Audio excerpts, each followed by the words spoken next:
I messed up. I have never done dowels before, so, you know, don't judge me too harshly, but when you're doing dowels, right, they have to embed themselves into your workpiece. And the thing that I did not even account for is the fact that they might run into each other inside the joint. And that's exactly what's going to happen here when you drill your dowels in the same spot. This is a 2-inch wood dowel right here. It's embedded an inch into the wood.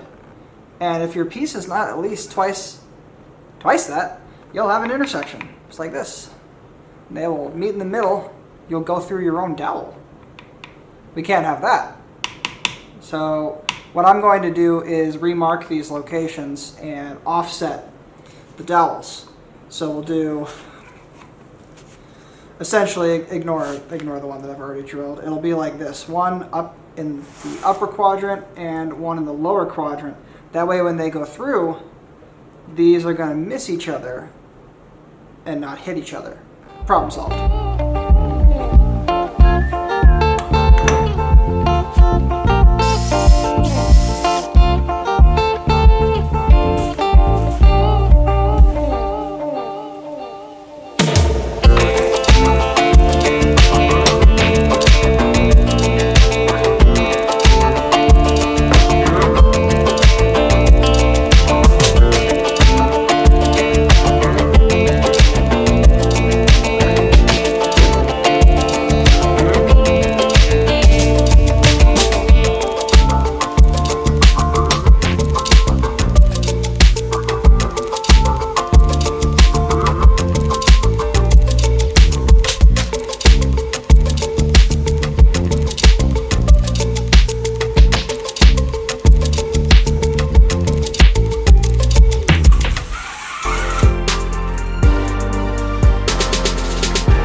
Well, that was a wild ride, wasn't it?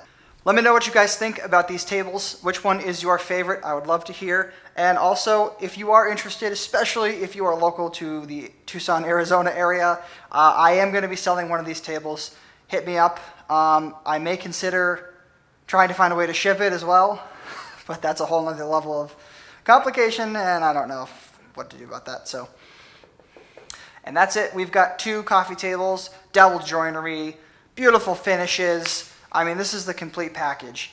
And, you know, a lot of that dowel joinery was definitely intimidating for me. It's the first time I've done anything like this. But now that I'm 2 coffee tables in, I actually feel pretty confident in it. And I really want to try it building other types of furniture across my house, too. I've got a lot of stuff I need to build out, so I'm looking forward to it. Just the knotty alder, incredible wood to work with. So easy, so forgiving. And it just looks good no matter what you do to it. It's like hard to hate it. So great choice for this, economical as well. And you know, I'd like to thank all of you for tuning in to watch this video. It has been a wild ride the past couple months with me, and I'm just very happy that all of my subscribers have sticked around through thick and thin and are here now. I appreciate every single one of you, and thank you to everybody who's written kind messages and all kinds of things about everything that's been going on. If you don't know what's going on, refer to my last video. Yeah, that's all I got. Until next time, guys. See you.